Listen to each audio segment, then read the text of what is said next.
তুই অবেলায় ব্যাগ গুছিয়ে কই যাচ্ছিস? আপু একটু কলেজে যাচ্ছি। কলেজ না বন্ধ? ফ্রেন্ডরা মিলে একটা এক্সট্রা ক্লাস করবো। তোকে প্রেম করতে যাচ্ছ? তুই তো আলো স্যারকে কি বলছিস? স্যারটাও না একদমই প্রেম ভালোবাসা বোঝে। একটু লজ্জা শরম বলতে কিছু নাই?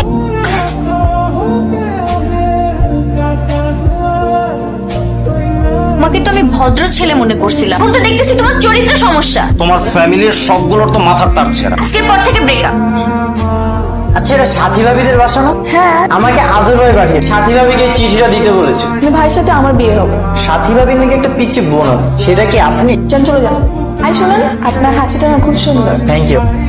তুই আবার এখানে আসছিস? আমি এবং তোমার বোন আমরা দুজন দুজনকে ভালোবাসি। আমার পক্ষে কোনোভাবেই তোমার সাথে রিলেশনে যাওয়া পসিবল না। কেন পসিবল না? আমি কি আপুর চেয়ে কম সুন্দর? আমি সেটা বলছি না, এখন দয়া করে আমার ভোটটা তোমার মাথা থেকে ফেলে দাও। ঠিক আছে, আপনি প্রেম না করেন, আপনার ছোট ভাই মিরাজকে বলেন অস্কার প্রেম করতে। হেই, সময় হলে আমি নিজের সামনে থেকে তোমাদের দুজনকে বিয়ে করিয়ে দেব। ঠিক আছে।